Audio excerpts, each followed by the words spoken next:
বিশ্বাস শব্দটা অতি তুচ্ছ হলেও এর গভীরতা সমুদ্রের মতো অতুলনীয় এবং জলের মতো স্বচ্ছ।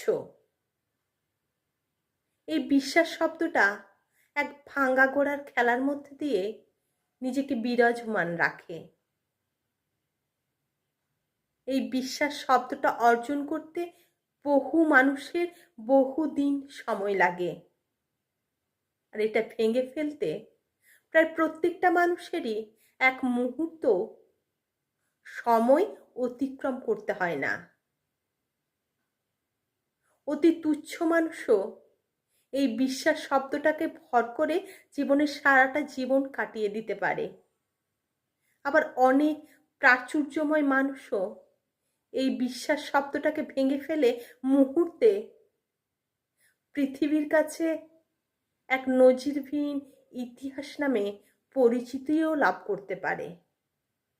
তাই বিশ্বাসকে সবসময় মর্যাদা করাটাই মানুষের কর্তব্য।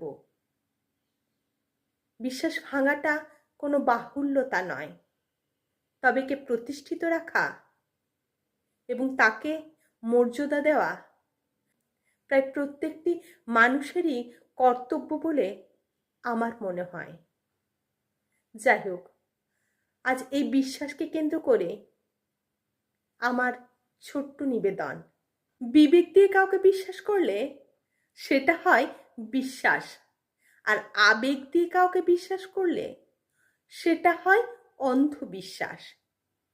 বিশ্বাস ভেঙে গেলে মানুষের কষ্ট হয়, কিন্তু অন্ধবিশ্বাস ভেঙে গেলে মানুষ অবাক হয়ে যায়, কিছু বলার ভাষা সে হারিয়ে ফেলে। মানুষ যেন মেরুদণ্ডহীন প্রাণী হয়ে যায়, কষ্ট যেন সীমাহীন হয়ে যায়। গোলাপের সৌন্দর্যের প্রশংসা করার আগে তার যন্ত্রণাদায়ক কাঁটার ব্যাপারেও যেমন ভাবা উচিত, ঠিক তেমনি কাউকে বিশ্বাস করার আগে বিশ্বাস ভাঙার পরিণামটাও ভেবে দেখা দরকার। বিশ্বাস করার আগে বিশ্বাস ভাঙার পরিণাম কি হবে সে ব্যাপারেও ভাবা উচিত, পরে যেন পস্তাতে না হয়।